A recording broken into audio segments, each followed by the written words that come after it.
Apac has large chunks of land with homesteads far apart. Each homestead has at least 8 people.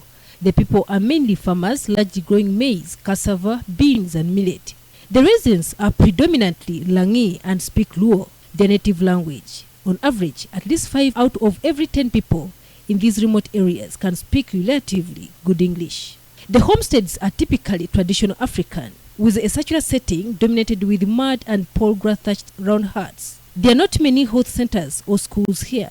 The residents are hardworking during both the rainy and dry seasons, when it is common to find cassava, maize or beans drying out in the sun in the home compounds. They largely grow for consumption and a little to sell, even when it is obvious for this place to go dark at night. Unlike for days when the moon is up, a good number of homes light with solar energy.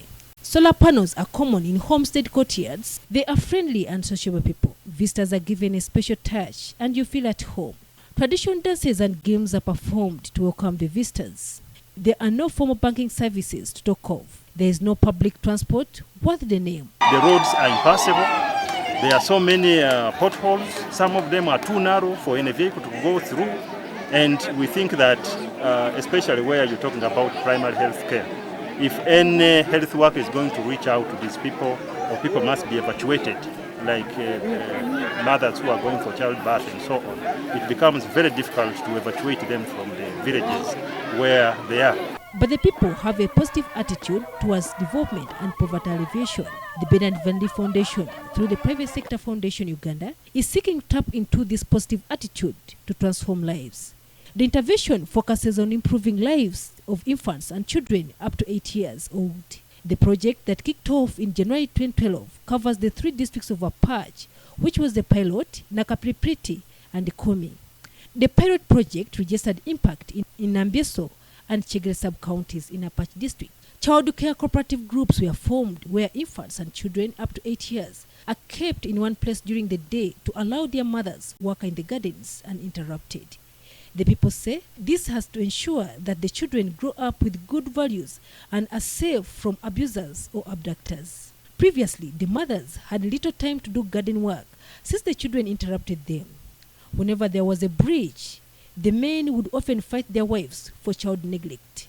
With the child care cooperatives, the women productivity increased since they had more time to work. The parents formed groups of 30 members and pool resources such as cash and food to give the children's caretaker. The children are served porridge for breakfast and a good meal for lunch. And this has improved child health and nutrition. The young children, they have improved greatly. They have now been centered into their care groups. So the health, the well-being of them is okay. As I talk now, they are provided with porridge in their care groups. And even the level of income is so great. Our children, the behaviors are changing. Those days when the center had not yet begun, most of the children in the village used to use vulgar languages, abusing people along the road, borehole areas. But these days, when they go to school, teachers can teach them how to behave in the community. While at the center, the children are trained in making dolls, drawing pictures, making games, and several other related child recreation activities. But this center is just a tree, so when it rains, the children have to pile in the next round hut for shelter. Bernard Van Lee Foundation, through the private sector, has plans to fund the construction of a sustainable shelter in the same area. The private sector foundation, funded by Bernard Van Lee Foundation, has trained the people to save a little from what they earn. Village loans and saving associations were established where 30 members come together and buy a box. They save between 1,000 and 2,000 shillings per week for a year and give money to members on a rotation basis. A member can borrow money from the association at 10% interest, way below what the commercial banks offer. After 12 months, when the circle is complete, members share the money and then a new circle begins. Every time a member deposits money, the saving book is stamped in their name. So the more stamps one has, the more money they can get at the end of the year. This project provides us what we call box. That box will save our money. That money grow up us. Now we are all women business.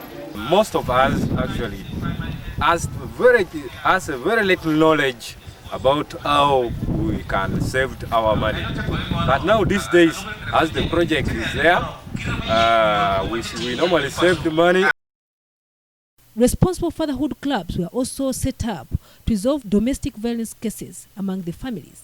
The clubs arbitrate among warring couples to restore peace and harmony. They have community dialogue within the responsive fatherhood clubs in the VLSA groups. So those are the court I would call. A responsible fatherhood club. The most important things we are executing our duty. We are sensitizing this community. We tell them the effects of the domestic violence. The project has also given ox plows to parishes to help them open up land for farming. This has improved the quality and the quantity of farm yields. Boreholes have also been sunk and people now have clean water. The new water committees ensure that the boreholes are well maintained. Nobody is allowed to take water without a clean jerry can. The Private Sector Foundation is asking government to fix the bad roads in the area. The Private Sector Foundation Uganda Executive Director says local governments should be empowered to work on these roads. The districts of Apac, the districts of Nakapiripirit and Kumi, where we are operating, we are working with the local government to make sure that they open up these roads so that we can be able to reach the people.